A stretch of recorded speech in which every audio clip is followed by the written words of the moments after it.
Mon ex-femme a prétendu que j'avais abandonné notre fils. Puis il a eu 18 ans et a frappé à ma porte. Je n'avais pas vu mon fils depuis 10 ans. Pas par choix. Quand il avait 8 ans, mon ex-femme Denise l'a emmené et a disparu pendant que j'étais au travail. Un jour, j'étais en train de le border dans son lit.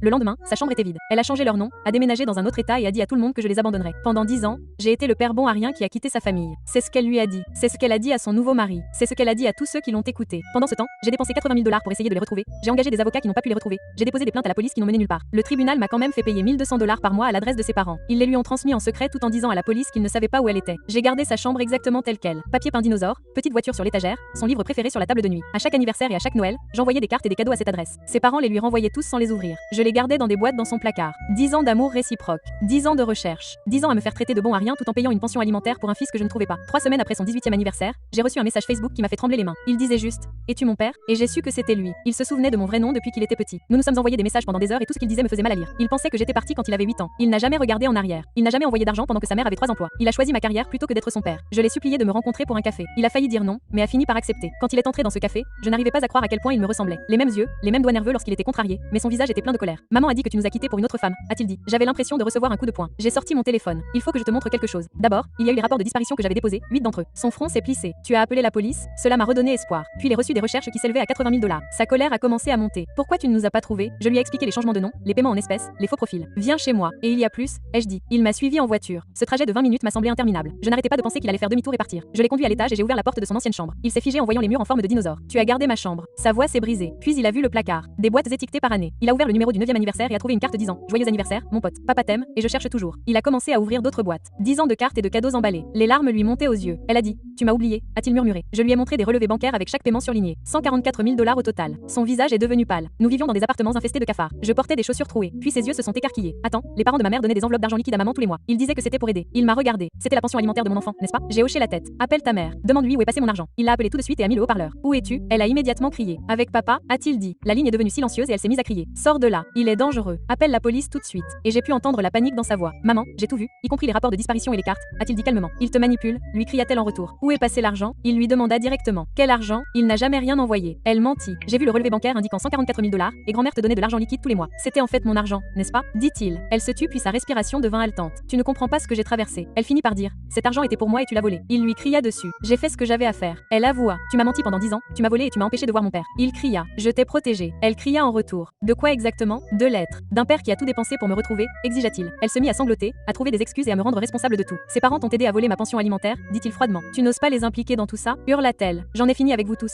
a-t-il dit avant de raccrocher. Il m'a regardé avec des larmes dans les yeux et m'a demandé: "Puis-je vivre avec vous?" 6 mois plus tard, il vit toujours ici et nous avons peint sa chambre en vert ensemble. Elle est maintenant accusée de fraude.